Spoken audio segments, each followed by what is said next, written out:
Após a morte de uma mulher em um acidente envolvendo uma motocicleta, uma motocicleta usada no transporte pelo aplicativo, um alerta foi aceso aqui no estado, hein? Sobre a legalidade desse tipo de transporte no Espírito Santo. Muitas prefeituras alegam que o serviço não é legalizado. Ao vivo, deixa eu chamar Gabriel Cavalini. Fala, Gabriel. Fala, Dudu. Pois é, eu ainda não utilizei esse tipo de transporte por aplicativo, mas a gente percebe mesmo que os relatos de pessoas que têm experimentado têm crescido cada vez mais. E aí fica sempre aquela dúvida em relação à regulamentação desse tipo de transporte. Existe uma lei federal que regulamenta o mototáxi, mas eu estava até conversando aqui com o Greg Repsold, que é exatamente especialista em mobilidade urbana, ele é arquiteto urbanista e tem essa especialização.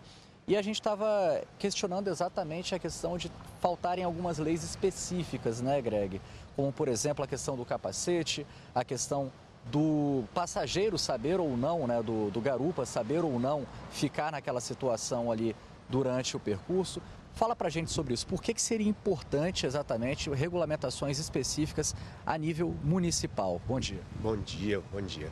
A gente tem duas leis federais, a Lei de Mobilidade Urbana e a Lei de Transportes por Aplicativo, que já regulamentam a atividade do mototáxi. Ambas as leis deixam a critério do município ou do estado criar legislações adicionais. O próprio Supremo Tribunal Federal já definiu que o município e o estado não podem proibir o que a lei federal já permite.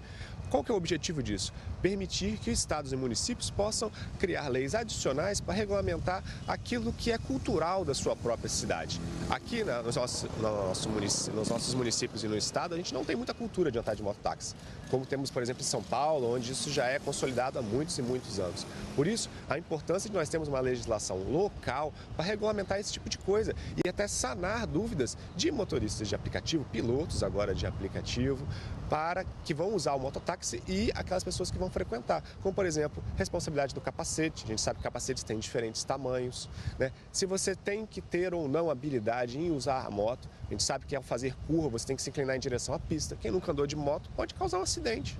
Alguns questionamentos em relação ao passageiro, né? De ele ter que ter o próprio capacete, de ele saber ficar na garupa da moto, em relação à inclinação, só para ressaltar, essa aí é a parte do passageiro, né? Se o passageiro deveria ter essas obrigações. Exatamente. A gente também tem algumas dúvidas com relação ao próprio piloto. Por exemplo, é necessário algum tipo de sinalização na moto para estar andando de mototáxi, porque a fiscalização não vai saber diferenciar um mototáxi de uma carona tradicional.